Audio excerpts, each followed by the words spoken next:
ఆచార్య కొండ లక్ష్మణ్ బాపూజీ జయంతి సందర్భంగా కొరుట్ల కేంద్రంలోని కార్గిల్ చౌక్ వద్ద కొండ లక్ష్మణ్ బాపూజీ విగ్రహం వద్ద ఘన నివాళులు అర్పించి అలాగే పూలమాలలు వేసిన పద్మశాలి జిల్లా అధ్యక్షులు రుద్ర శ్రీనివాస్ మరియు మున్నూరు కాపు జిల్లా అధ్యక్షులు చెదలు సత్యనారాయణ అలాగే ప్రజా సంఘాల రాష్ట్ర అధ్యక్షులు పేట భాస్కర్ మరియు ప్రభాకర్ అనంతరం వారితో పాటు మా పోలీస్ నజర్ న్యూస్ జిల్లా క్రైమ్ రిపోర్టర్ బుచ్చిరెడ్డి. ఆశాజ్యోతి ఆయన కొండ లక్ష్మణ్ బాపూజీ తెలంగాణ ఉద్యమకారుడు.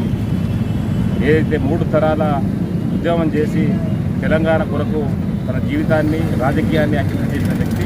మరి అలాంటి వ్యక్తిని ఈ యొక్క రాష్ట్ర ప్రభుత్వం గుర్తించాల్సిన అవసరం ఎంతైనా ఉంది.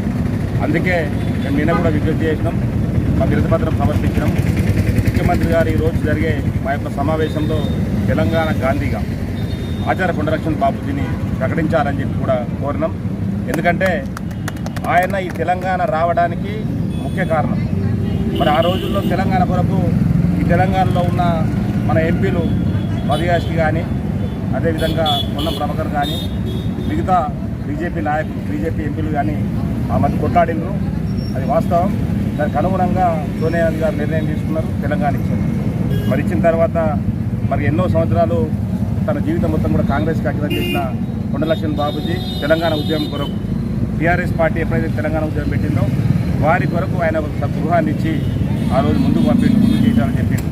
మరి అలాంటి వ్యక్తి ఎలాంటి పార్టీలకు అతీతంగా ఉండి తెలంగాణని ధ్యేయంగా ఉండి అన్నీ వదులుకున్న వ్యక్తిని ఈ యొక్క రాష్ట్ర ప్రభుత్వం గుర్తించాల్సిన అవసరం ఎంతైనా ఉంది.